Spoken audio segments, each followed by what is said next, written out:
And he said Vaughn kept looking at him and then went back to the whip and put something in his waistband under his shirt. Carpenter felt a round go in his leg and ran around the side of the house. King Vaughn was standing right in front of him and shot him in the face. Damn! Carpenter hit the ground, and that's when Vaughn chased Robinson and Stuckey down. A witness said they saw a shooter chasing two dudes down. God damn, they said Vaughn blinked the in the face, boom, turned around and caught the other two. Shot a different guy in the head. Damn, man, popped somebody else in the head. And when Vaughn came around the back of the house, he stopped at a dude lying on the ground and shot him 2 more times. God damn! You refused to testify to the prosecutors. Basically, he told the police all that Vaughn did, but refused to testify to the prosecutors. These exotic boys, smoke exotic ops.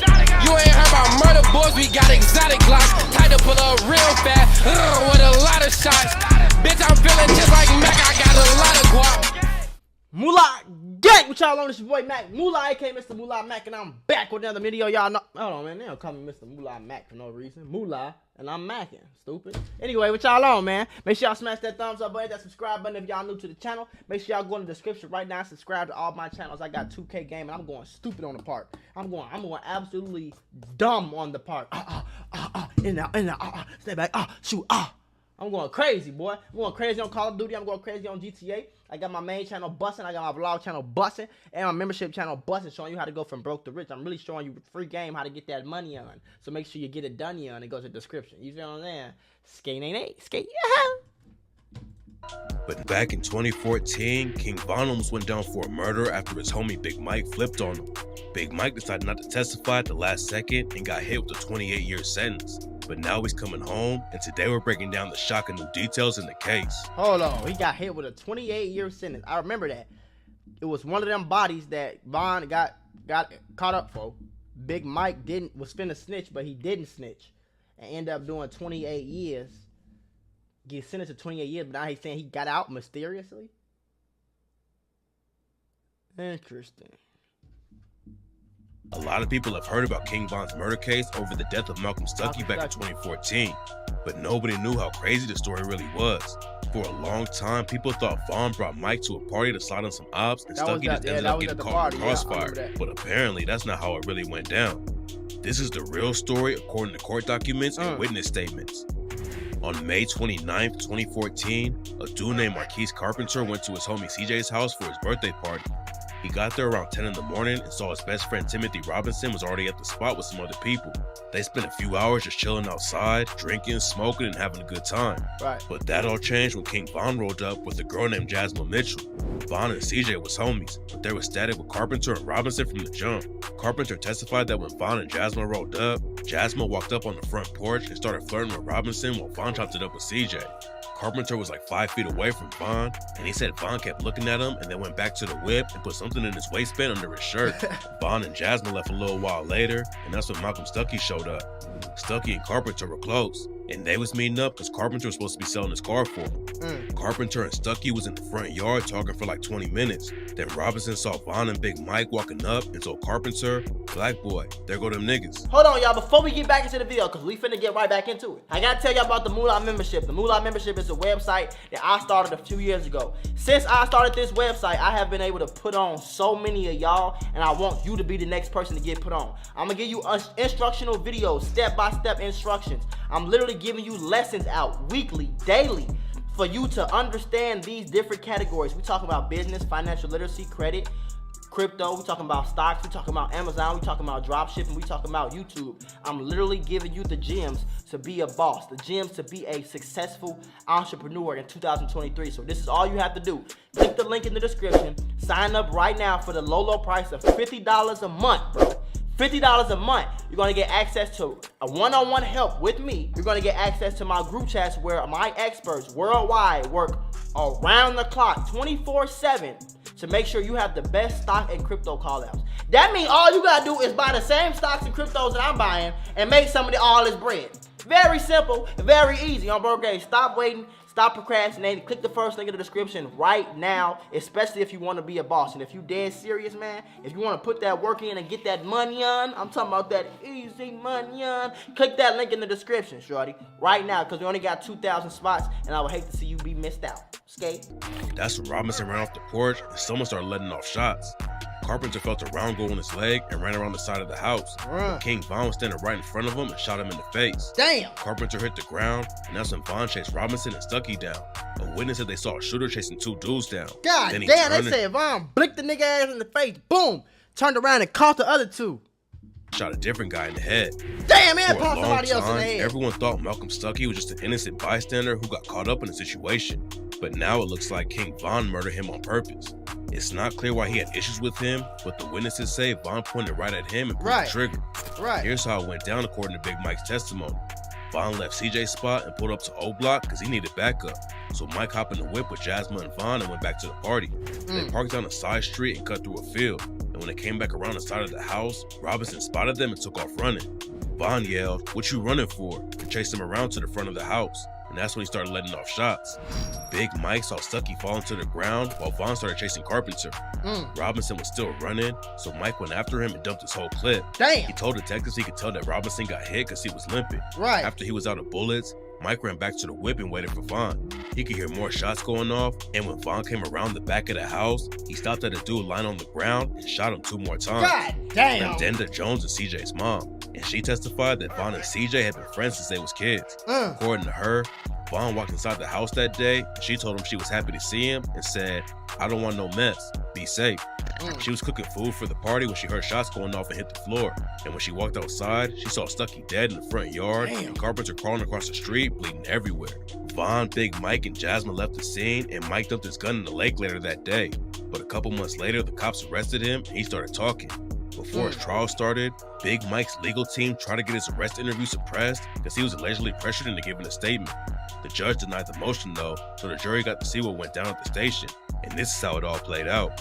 On July 20th, the police brought him into a tiny room with no windows and 1 bench attached to the wall. A couple detectives came in later to read him his rights, and Big Mike agreed to talk to him. Big Mike said he ain't know anything about the shooting, so the cops left and Big Mike's up on the floor on a little mat. The next day they came back and a detective named Murray told Mike that Von was getting booked because people at the party identified him. Mike asked him, "You're saying that he knows the people he was in the party with?" And when Murray said yeah, Mike told him, "I didn't know all that." A few hours later, Murray and another detective named Holloran came to the room, and Holloran told him, "You are going to jail, make no mistake." Holloran told Big Mike that if it went to trial, Von would save himself, so Mike should speak up first and tell him what happened. Mike was already on parole when the shooting went down, and Holloran told him, "Make no mistake about it, you are under arrest for murder. We're going to violate your parole. We're going to stick it up your ass." The detectives left again to let Mike think about the situation, and an hour later they came back in and Holloran told him, "You're They kept trying to get Mike to flip on Von before Von could tell on him, and Holloran said, "You better start playing ball with us or you're kissing your ass goodbye for a very long time."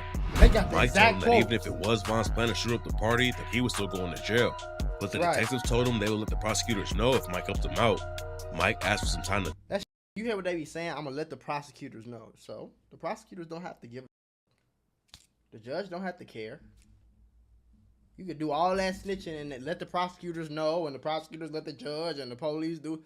That ain't, you ain't signing no paper that say if you do this, this is what happened. If you not doing that, bro, they don't get no man. And regardless of what happened, gang, what it sound like to me is you caught a body too. I don't know who idea was, bro. You got up and went there. Like, let's stop playing crazy now. We know what the streets is, bro. The streets is shoot 'em up, bang bang, ski mask, rob a nigga, shoot a nigga, pop a nigga, jump a nigga, beat a nigga, sell dope. Y'all know how this shit go, man. Y'all know what the streets is. You got in that car, went to that party, put your gun in your waist. The guns ain't for nothing else but one thing, bro. And that's ending somebody's life, blicking a nigga ass down. You ain't doing nothing else with no pipe, shorty. Like, what you talking about? So now you want to get in jail and get the sticky talking and all this, talking about before Von snitch. What the hell Von gonna snitch on? You can't snitch if both of y'all caught bodies. What, I'm gonna get 25 years instead of 30? You gonna, like, what the, like, it's, we both going to jail regardless. That's what I'm saying. Like, tweaking. A thing and a cigarette, so the cops gave him a smoke and left him alone for a while. Less than an hour later, Holloran and Murray came back into the room and told Mike it was up to him to straighten out the facts about what went down. Mike asked him if he told him everything, if they would make a recommendation to the judge, even though he knew at the end of the day, either way it go, I'm gonna have to do some time. The detective said they couldn't make any promises, but that they would make sure the judge knew about his cooperation. Mike even offered him to give him info on a different murder, and the three of them laughed about how they wasn't on the show Let's Make a Deal. Mike ended up telling them everything and was supposed to testify at trial, but then he changed his mind and refused to work with the prosecutors. Vaughn ended up getting acquitted and skated on the murder of Stuckey, and Big Mike went down for aggravated battery with a firearm and was sentenced to 28 years. What's really crazy about the situation is that if Mike never flipped, he probably would have never been convicted and could have walked free at the same time as Vaughn. They were only able to hit him with the aggravated battery with the firearm charge because he described how he dumped his clip at Robinson and saw him limping. Exactly. You see? You described, you snitched on you can't snitch on somebody and not snitch on yourself if you was there, stupid. You can't catch nobody with a nigga and then snitch on him without snitching on myself. I have to tell the whole story if you gonna snitch, right? So when you refuse to testify to the prosecutors, basically he told the police all that Vaughn did, but refused to testify to the prosecutors, right? But by then he had already told the police about dumping the clip, and so that's why he got that charge. Then you know they gonna add more shit on top of the charge. You probably already on parole. You feel me? I think that's what they said, he was on parole. Like, of course, so that's what he got locked up for. That's crazy, and without though. that info, Big Mike would have walked free. Like the reason he got out early, though, is because his legal team filed an appeal over the shooting. They argued that the cops couldn't actually prove Robinson got hit. Robinson ain't testified during the trial, and the state didn't submit any evidence that he was hurt during the shooting. Big Mike is finally getting out after being locked up since 2014, but nobody knows what's gonna happen with him next. After he flipped, Vaughn took shots at Mike on the track What's Next and said, "When I go slide, ain't no missing. Boy, I bet I hit him. And lately y'all been acting different. Y'all been in y'all feelings. I think it's cause a nigga winning. Plus I f bitches. But I ain't tell nobody that. I don't condone the snitching. A nigga told on me before, he got a longer sentence. I think they gave him 28. He rather talk than listen. Bitch was the I was just gonna say, how do y'all know he talking about him? But they gave him 28. That's what we talking about. I don't condone the snitching. A nigga told on me before, but got a longer sentence. I think they gave him 28. He rather talk than listen. Bitch was the only one that told or killed the other witness. Woo! Damn. You was the only one that told they killed the other witness. Damn. Only one that told they killed the other witness. Vaughn also aired him out on Mimo 600's Exposing Me remix and rapped, "Goofy got shot right up in his top. His brother told on me. Couldn't get a bond. I sat it out. They put that hold on me." One of the craziest things about Big Mike is that his brother WOOSKI was one of Vaughn's biggest ops. Yeah, I do know WOOSKI that, grew up on O Block like Big Mike, but then he started hanging out with GDs from the So I'm gonna show y'all how close and all this get. Big Mike is WOOSKI big brother, but Big Mike from the O. WOOSKI from down the street. Now, I'm sure when they was super younger, and everybody was cool going to school, when Duck was cool with Vaughn, and Vaughn was cool with WOOSKI probably at the time. You feel me? Duck was probably cool with whatever, however it went. When they was little kids and like early on, I'm sure they didn't know they was gonna be beefing with each other from down the street. It's just all the same neighborhood, and they had it probably at that time. But then when shit get old, this shit to happening. WOOSKI friends is over here. He over here. You feel me, on 63rd. So now it's caused a divide. You get what I'm saying? It's like you ever have one family, but like it's like these aunties, uncles is on one side because some shit down, y'all got into it. So now you gotta like pick a side of the same family though.